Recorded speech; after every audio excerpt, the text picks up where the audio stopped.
A popular movie star named Chris is at the peak of his career as his name is splashed across magazine covers, thanks to his role in the blockbuster franchise named Icarus Rush. The tabloids can't get enough of him, and every move he makes is under public scrutiny. Meanwhile, his assistant named Zara finds herself stuck in traffic and growing increasingly anxious about being late. She tells herself that any reasonable person would understand her predicament, but she knows Chris is far from forgiving. Chris is scheduled to meet his girlfriend Ashley for lunch. Ever understanding of his busy lifestyle, Ashley patiently listens as Chris showers her with compliments. Yet, he can't hide his restless glances toward the door, checking his watch every few minutes, all while discreetly sending Zara a demanding message to hurry up. Desperate, Zara pushes through traffic and arrives at the hotel in a flurry. Inside, Chris keeps Ashley distracted with small talk just long enough for Zara to discreetly hand him a jewelry box. Using his practiced charm, Chris begins steering the conversation toward ending their relationship. Using his hectic work schedule as an excuse, he tells Ashley that it's best they part ways. Ashley is confused, thinking Chris meant they should take a big step forward in their relationship. He hands her a pair of earrings as a friendship gift. Ashley doubts he even knows what friendship means, but keeps the earrings anyway. After the awkward lunch, Chris vents his frustration at Zara for being late. When Zara refuses to take the blame for his breakup, Chris threatens to fire her. Zara knows Chris is stressed about his new movie because if the third Icarus Rush flops, he might lose the franchise entirely. She points out that the script has issues and needs rewrite. Chris quickly adopts her suggestion as if it were his own idea and says they must find a great writer. But before that, he asks Zara to pick up his things from Ashley's place. It's not her first time doing this as she's already been through this with his other exes, and it's never fun for her. Meanwhile, Zara's mother Brooke is feeling uncertain about her writing. Her mother-in-law, Layla, encourages her, saying the new story she's working on shows promise. Brooke feels out of place and irrelevant, but Layla reminds her of her resilience, saying that despite losing her husband, Brooke has raised Zara well. Zara comes home in frustration, venting about feeling like a failure at 24. Brooke reassures her, saying she was already 29 when her first novel got published. She reminds Zara of her talent and hard work, insisting it will pay off in time. Brooke also pushes Zara to stand up for herself, especially since Chris had promised to let Zara run the company. Later that night, Chris calls Zara because he can't sleep. Zara takes the opportunity to remind him about his promise, but he brushes it off and instead, he asks her for another favor, to buy some stuff at the grocery store, a place he hasn't set foot in for a decade. Hoping to fix Chris's messy script, Zara turns to her friend Stella for help. Stella, however, isn't interested. She's already busy organizing closets for wealthy clients and refuses to rewrite another writer's work. Upon arriving at Chris' house, Zara finds out that his boss changed the gate code. He is upset because Zara arrived late and was not answering his calls. The assistant mentions she had a meeting with the writer, but Chris brushes it off, insisting she should have shown up at the time he expected her to. Angry, Zara climbs the gate instead, determined to confront Chris herself. The maid Mila notices Zara's stormy expression and decides to stay silent. Inside, Zara tells Chris she's quitting. He panics, asking how he'll manage without her, but Zara refuses to let him continue using her. She reminds him she's worked hard for 2 years, hoping to become a producer and eventually run his company. Instead, she's been stuck doing errands. Zara argues that she cares more about him, and she should be the one running the company. Finally realizing that Chris will never promote her, Zara quits for good this time, slamming the door behind her. When Zara gets home, she pretends to be tired. Her friend Jeannie arrives and suggests that they should celebrate Zara's newfound freedom. Zara stops her as she wants to keep up the pretense of still being employed around Brooke. She explains that she doesn't want to admit her mother was right all along about working for Chris being a bad idea. Zara feels guilty for wasting 2 years of her life with Chris, but Jeannie insists she should be glad to be rid of him. Zara eventually admits to her mother that she quit her job. Brooke is surprised that she did not stick it out, and Zara says it's not her fault that Chris never took her seriously. Brooke points out Zara's tendency to hang on to things for too long, which irritates her daughter. She thinks her mom is being unhelpful, but Brooke explains she's only looking out for her. Eventually, Chris drives over to Zara's place. Brooke can't hear him over the loud music, so Chris lets himself in. Upon meeting Brooke, he's stunned to see that Zara's mother looks far too young. While Zara is out running errands, Chris decides to wait for her at the house. Caught off guard, Brooke offers him something to drink while she quickly changes into something more presentable. They later talk about Zara quitting her job, and Chris claims that he's there to convince his assistant to come back. Brooke agrees it's a good idea, and as they chat, Chris invites her to join him for a drink. Meanwhile, Zara is trying to convince herself she doesn't need Chris and that she can raise the money on her own. However, Stella has decided to team up with a new producer for her screenplay, leaving Zara out of the project. Back at the house, Chris confesses to Brooke that he's been acting out because of the immense pressures surrounding his new movie. Brooke, however, surprises him by admitting she's never seen the Icarus Rush movies. She asks if the story is based on the Icarus myth, but Chris is clueless about it. Intrigued, he listens as she lends him a book and explains how Icarus was only a minor character in the original story. When Chris notices Brooke's awards displayed around the house, he's surprised to discover she's an accomplished writer, something Zara never mentioned. Brooke asks Chris about the script, noting that Zara never discusses work. Chris is impressed by Brooke's insight and asks for her advice. When Brooke learns Zara wants him to hire a new writer, she agrees with her daughter's suggestion. Chris notices a photo of Zara with her late father Charlie, who passed away 11 years ago. He empathizes, sharing that he lost his brother and understands how time doesn't always heal. He then teases Brooke about a portrait from her first book, complimenting how beautiful she looked. Meanwhile, Zara confides in Layla, feeling discouraged about becoming a writer. Layla tells her to stop complaining and focus on what truly makes her happy.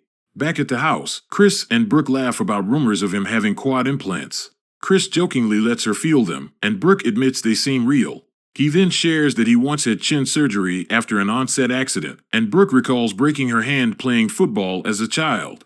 Chris kisses her hand, and as they grow closer, Chris admits she smells wonderful and kisses her. Brooke feels nervous but kisses him back, until they head to her room where they give in to their mutual attraction. Zara arrives home unexpectedly and heads to Brooke's room, only to walk in on them. Startled, she tries to leave quickly but hurts her head in the process. Brooke and Chris rush to check on her, but Zara angrily tells Chris to stay away from her. They bring her to the clinic, but Zara still feels deeply unsettled by what she walked in on. Seeing Chris wearing Brooke's shirt, because she tore it during their moment, only makes things worse. Inside the doctor's office, Zara reminds her mother that Chris is 20 years younger than her, but Brooke counters by bringing up Zara's eyebrow piercing years ago. Zara is unimpressed with the comparison and is thankfully spared further awkwardness when Dr. Randy interrupts. Chris later joins them in the office because the waiting room is packed with his fans. However, even Dr. Randy turns out to be a fan and starts praising Chris for his acting. Later, when Chris drives them home, he asks Brooke for a moment alone with Zara. Sensing something up, Zara urges Brooke to leave the car earlier than usual. Chris offers to make Zara an associate producer, but she immediately rejects it, thinking he's offering her the position as a favor because he slept with her mother. Chris takes offense, clarifying that he came to the house looking for her, not Brooke. He insists he wants to give her the role because he believes she's ready and because he truly needs her expertise. Reluctantly, Zara agrees to work with him on one condition: he must end whatever is going on with Brooke. Zara refuses to speak to Brooke but casually mentions that she got her job back. While filming for Icarus, Chris creates a stir on set by firing the gun, which is not part of the scene, scaring the producers. Zara handles the situation with Chris but refuses to tolerate his tantrums this time. She suggests Stella as the new writer for him and asks him to review the script that night. Chris invites Brooke out for dinner and makes a reservation, even though she thinks it's a bad idea. She feels excited and tries on several dresses for the occasion. She realizes he reserved the entire restaurant just for the two of them, which she finds sweet. Chris thinks she looks amazing and feels like she shares the same attraction toward him. They talk about Charlie, and Brooke reflects on how great he was, but never got to show his art to the world. Chris shares his own story, how acting came unexpectedly after losing his mother at a young age. When his older brother passed from a heart condition, it didn't feel like home anymore, and that's when he moved to Los Angeles. Brooke says that she has decided to meet him to discuss what happened, including Zara's role in it. Chris expresses regret that nothing can happen between them anymore, but he still wants to be her friend. He confesses that his fame came too quickly, and no one has ever cared to know the real him until now, with her. After dinner, Chris asks Brooke to take a walk with him around New York. They visit different places, try on outfits, and enjoy each other's company. Chris admits he's tired of playing the same character all the time, but he's grateful for his role since it's the only reason people pay attention to him. Brooke clarifies that she doesn't see him in the same way. They share a kiss, but Brooke warns him not to break her heart. She sets a rule that he must never lie about what they have, and so they continue to share another passionate night together. Brooke later sneaks back into the house and finds that her daughter is still awake. Curious about her mother's appearance, Zara asks why Brooke is so dressed up. Brooke admits she had dinner with Chris. She explains that they needed to talk about what happened, and she feels that there's more to Chris than Zara realizes. Zara refuses to believe it, so Brooke lies and says that they just had dinner, although Zara seems not quite convinced. Over the phone, Layla encourages Brooke to figure out if she truly likes Chris and whether she's ready to tell Zara about it. At the same time, Zara confides to her friend how Chris is with women, and she fears that he'll just hurt Brooke. Despite this, Chris and Brooke start spending more time together, taking romantic walks on the beach at sunset. On the movie set, the director calls for a cut and starts talking with Chris in French. Zara translates it for him, but in a severe way, using unnecessary curses and insults until she ends up ranting about how he uses women. While Zara times Chris' ice bath, she asks her boss for the name of his +1 at the party. Chris does not mention a name but says that she is a writer. Zara asks if it is Stella, and Chris says that he found a better one. Zara confides to her friend how upset she is that Chris hired a new writer without consulting her, but Jeannie reassures her it's a good career move. Jeannie asks for more wine, so Zara heads to her mom's room, and there she finds a pile of Vogue clothes and a script for Icarus Rush with notes. The two decide to crash the benefit event that Chris is attending. They dress up and Zara pretends that Jeannie is Chris's nutritionist. Zara rushes in and catches Chris and Brooke in a private moment. She yells at them for lying, and she tells her mom to be smarter than falling for Chris. Brooke tries to calm her down and pulls her aside. Zara asks if it's just about physical attraction for her, but Brooke insists it's more than that. Zara is frustrated that Brooke can't see how Chris takes advantage of women and discards them when he's done. Brooke explains that she hasn't felt this way since Charlie, and Zara is hurt that Brooke is comparing Chris to her father. She threatens to leave, but Brooke doesn't try to stop her. Zara packs her things and moves in with Malcolm and Jeannie. Chris calls Brooke and tries to reassure her that they only lied a little. Brooke says that she needs to help Layla set up for Christmas, and it's unclear if she'll see Chris on New Year's. She tries to explain that she just can't go against Zara's wishes. Chris tries to be mature and understanding, but accidentally admits that he loves her. Zara feels betrayed by both Chris and Brooke, but Malcolm believes their relationship might not have much to do with her. Zara asks if she can stay with them after the holidays, but they're unsure about their Christmas plans because Malcolm might visit his family alone. Layla asks Brooke to invite Chris over for Christmas as she is excited to meet the actor after Googling him. Layla tries to convince Zara that whatever is happening between Chris and Brooke isn't necessarily bad. Brooke hasn't dated in years, and now Zara is trying to stop her. Zara doesn't want to see Brooke get hurt, but Layla urges her to see Brooke as a woman with needs. Zara gets upset when Chris arrives, but Layla takes the blame for inviting him. She assures Zara that she has good judgment and wants her granddaughter to go along with it.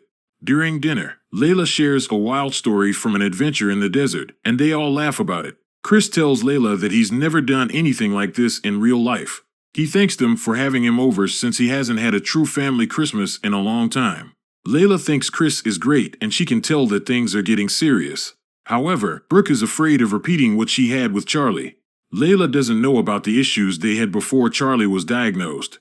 Charlie wanted a divorce because the book he worked on for 3 years didn't do well. When Brooke's book was successful, he became jealous and started to struggle. Brooke tried to make herself smaller so he'd feel better, but then he got sick. They never talked about it after that, and she stayed with him until he passed away. Layla feels bad that Brooke has carried this pain for so many years. She asks if Chris makes her happy, and Brooke says yes. However, she doesn't want to need him because it would hurt when it ends.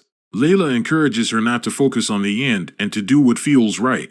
Unbeknownst to them, Zara secretly overhears their entire conversation.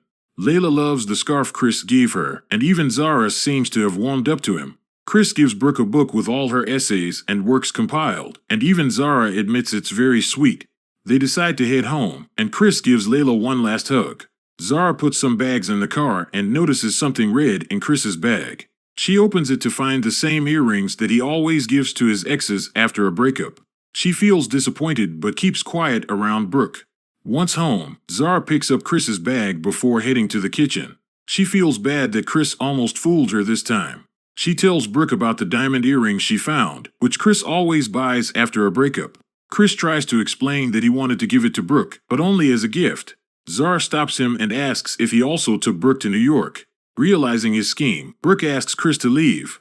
Zara feels bad that things have gotten so complicated, but she needs her mother to understand what Chris is really like. However, Brooke thinks that Zara could have handled it better without embarrassing her. Zara goes to Jeannie's place to vent about Chris, and Jeannie finally tells her to stop. She admits that she broke up with Malcolm 10 days ago, shocking Zara. Even though she stayed in their house, Jeannie never told her because she didn't think Zara cared about her. Zara accuses her of being harsh, but Jeannie reminds her that Zara is making everything about herself again. Jeannie admits that she loves Zara but is tired of her behavior. After this, Zara packs her bags once more and moves in with the maid Mila. Chris and Brooke feel lost as they try to move on, and they both spend the new year alone. Zara visits Jeannie's place with some apology snacks, and the two were able to reconcile. Brooke texts Zara to let her know she loves her, and Zara replies that she loves her too.